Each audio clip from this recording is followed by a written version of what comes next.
La chaire de chinois et de mandchou du Collège de France, alors Collège royal après avoir été Collège impérial sous Napoléon Ier, fut ouverte par ordonnance de Louis XVIII le 29 novembre 1814, conjointement avec la chaire de sanskrit. La leçon inaugurale eut lieu le 16 janvier suivant. Ce fut le premier enseignement public et gratuit dans une institution savante européenne. Rémusat avait 26 ans. Il apprit le chinois sans maître, sans dictionnaire, sans grammaire. La mention par l'intéressé d'un tel dénuement pose la question de la transmission des savoirs sur la Chine entre les missionnaires catholiques autorisés à résider durablement en Chine à partir de 1583 et l'institution laïque. Rémusat jugeait que les missionnaires qui avaient eu le partage exclusif de ces savoirs pendant 2 siècles et y avaient fait de très grands progrès n'avaient pas donné leurs secrets aux savants d'Europe. Ma communication se propose d'examiner avec quels moyens la chaire de chinois a commencé et en quel état Rémusat l'a laissé à son successeur 17 années plus tard. La vocation sinologique de Rémusat naquit en 1806 en admirant dans une collection particulière les gravures et leurs légendes d'un herbier chinois. À cette date, la lecture du chinois était tombée en désuétude en France. Aucun dictionnaire bilingue du chinois dans une langue occidentale n'était disponible.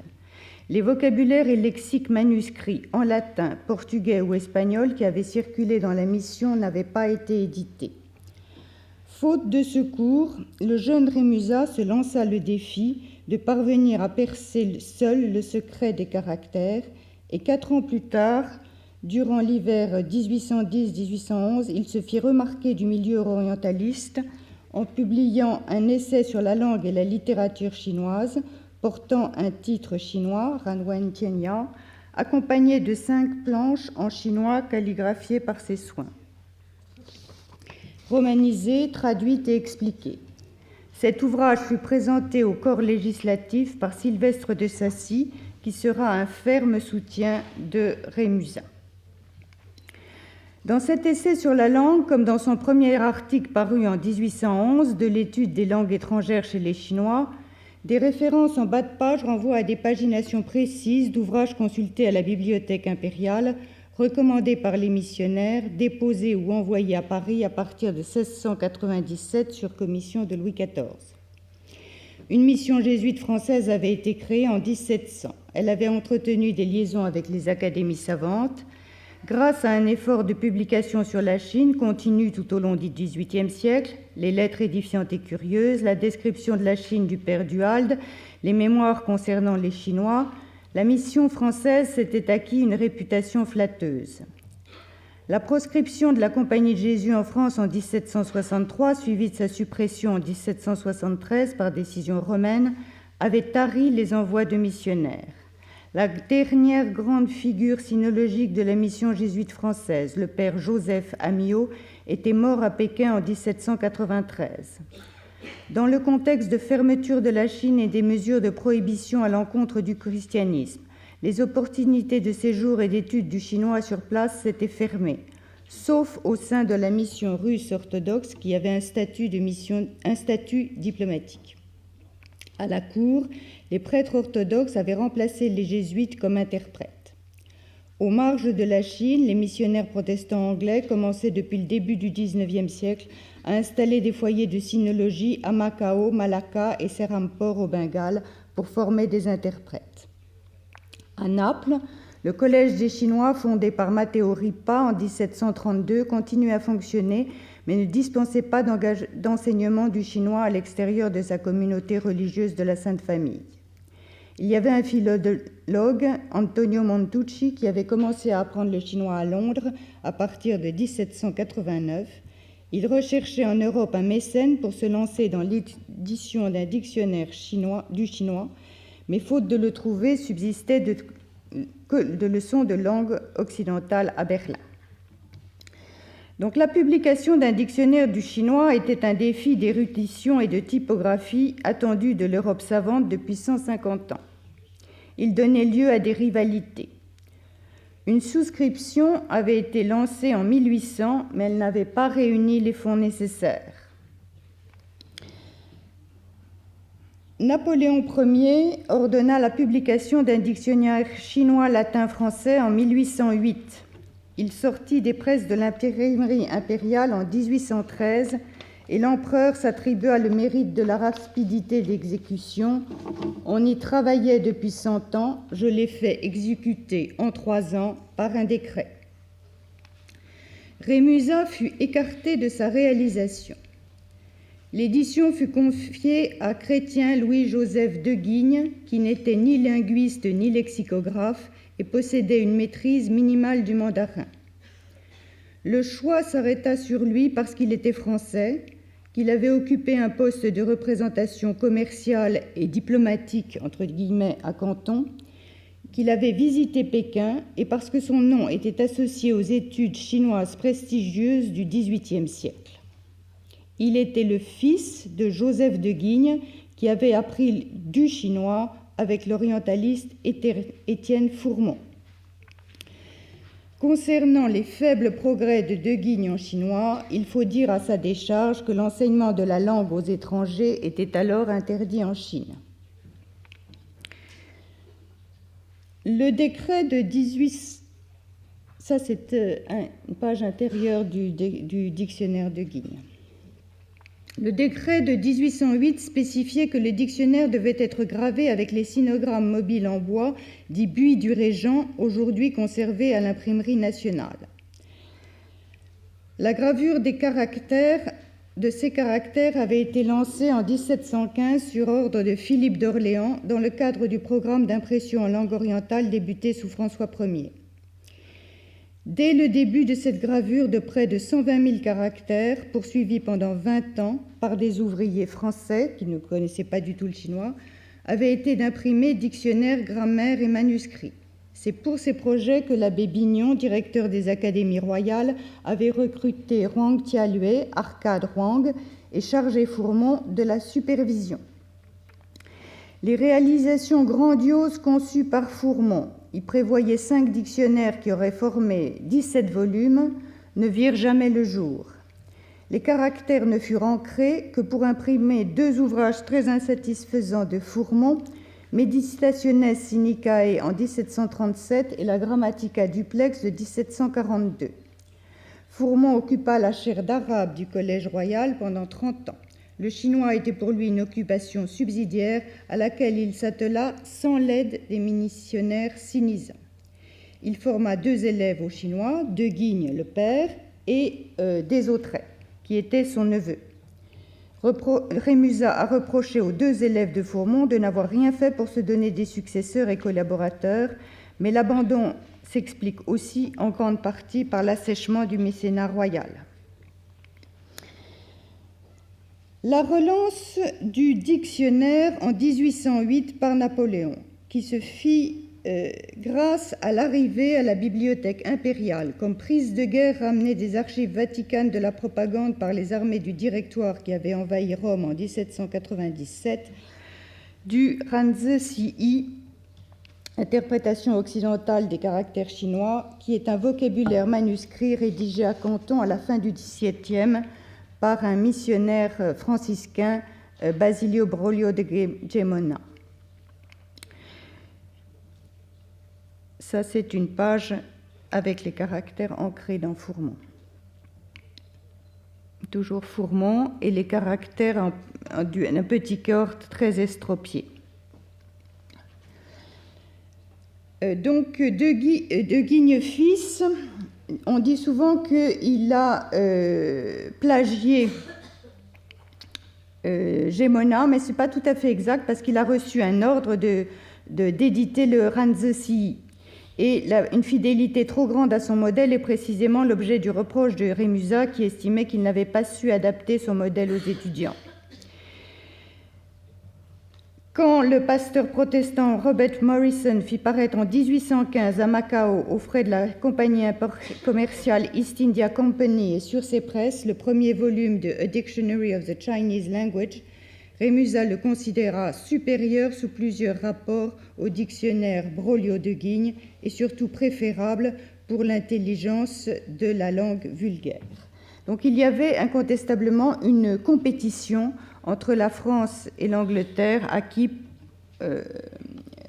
ferait paraître le plus vite le premier dictionnaire chinois dans une langue occidentale. Donc la question est de se demander comment, sans accès au Ranzesi de Gemona, sans guide chinois ou européen, comment Rémusat réussit-il à progresser en chinois? Son mince lexique de départ fut forgé à partir des traductions des prières catholiques, le Pater Noster et le Credo. Puis, selon un de ses étudiants, le Belge Eugène Jacquet, il enrichit son vocabulaire avec les mots de la stèle nestorienne de Xi'an, disponible dans l'édition française de 1670 de la Chine illustrée de Kircher. Je ne sais pas si c'est très visible, mais on voit que sur la phonétisation de Kircher, il a appliqué ce qu'il lisait sur l'estampage qui figurait dans le texte.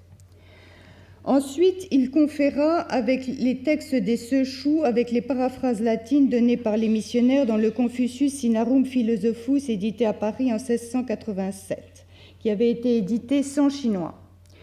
L'impression séparée des caractères avait été envisagée, mais elle n'avait pas été réalisée.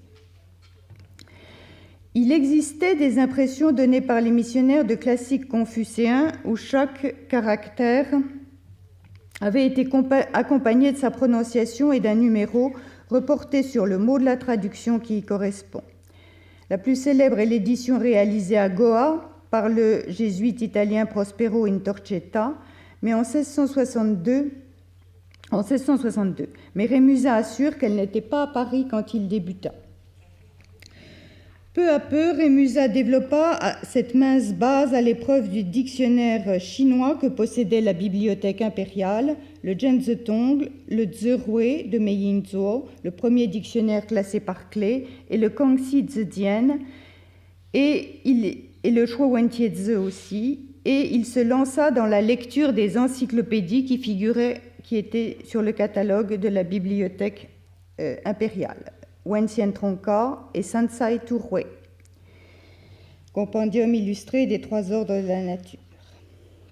Donc, dans son essai sur la langue de 1811, on voit qu'il cite aussi un ouvrage géographique, Guang Yuji, dans l'édition de 1610, qui est bien celle que possédait la bibliothèque impériale depuis le temps d'Arcade Huang. Pour apprendre, Rémusat n'eut pas accès à la seule méthode qui aurait pu lui faciliter l'étude. Ça, c'est un exemple de chinois romanisé et traduit tel qu'il et figurait dans un ouvrage imprimé, celui de Magaillance de 1688. Donc Rémusat a pu s'aider de ça. Ça, c'est un exemple de ce qui figure dans Duhalde, la description de la Chine, où là, les caractères sont phonétisés. C'est en compilant tout ça qu'il a réussi à se former son petit lexique de départ. Donc, Rémusat n'eut pas accès à la Notitia Linguae Sinicae du père de Prémar, que son auteur avait envoyé à Fourmont en 1728. Le conservateur des manuscrits orientaux, Louis Langlès, lui en refusa la communication, semble-t-il, parce qu'il était trop jeune. Et Rémusat affirme qu'il ne connut pas avant 1814 la grammaire du dominicain Varro. Finalement, la voie la plus féconde qui permit à Rémusat d'accéder au chinois fut le mandchou, par l'intermédiaire du dictionnaire tartare-mandchou en 3 volumes du père Amiot, publié en 1789-1790 sur les ordres du ministre Henri Bertin. Amiot y avait noté des équivalences entre chinois et mandchou. Stendhal, qui fit en 1826 une recension de la traduction de Yu Tiaoli par Rémusat, assure que grâce aux efforts de Rémusat pour promouvoir la connaissance de la langue chinoise, celle-ci, d'ici quelques années, ne sera pas plus rare que la connaissance du grec ancien. Rémusat tenait l'impression de texte en langue originale pour l'un des devoirs prioritaires de sa charge.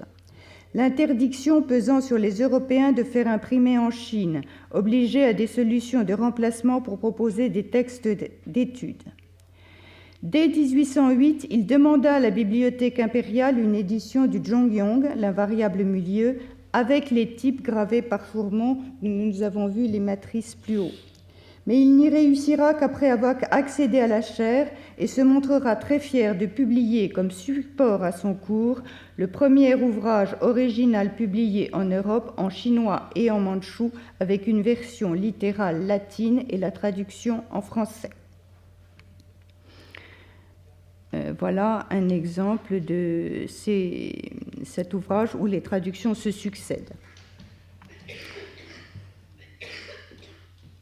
Donc on voit les progrès parce qu'en 1811, dans l'essai sur la langue et la littérature chinoise, un grand nombre de citations et même de textes étaient mis en lettres françaises.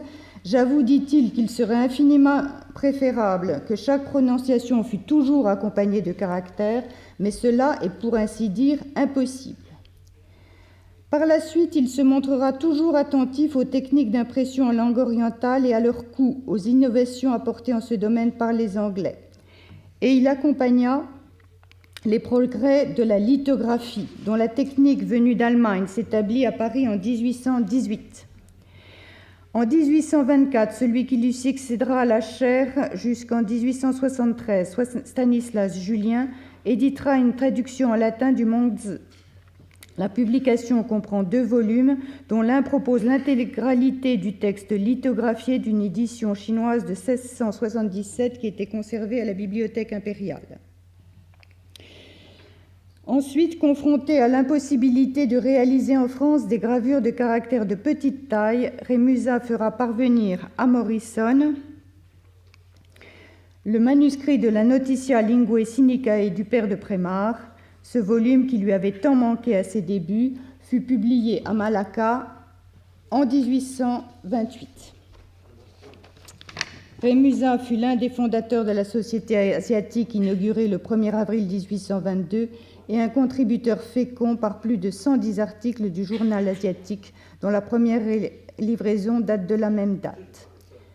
Il a été très blessé par sa mise à l'écart par de Guigne-Fils au moment de la composition du dictionnaire. Et il a dit « Il semblait que le mérite de savoir le chinois fut plus grand tant qu'on le possédait seul. On s'en montrait jaloux comme d'un trésor qui eût perdu à être partagé. »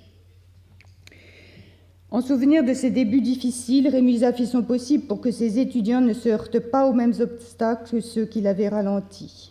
L'ouverture la plus large de la nouvelle discipline qui lui avait été confiée lui tenait très à cœur et il encourageait lecteurs et traducteurs potentiels à travailler dans la mine si précieuse de la bibliothèque royale.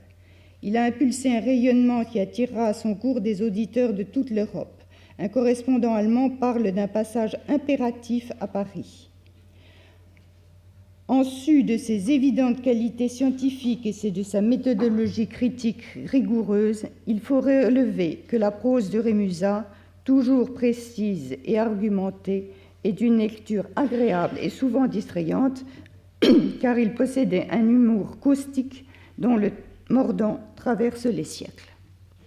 Je vous remercie.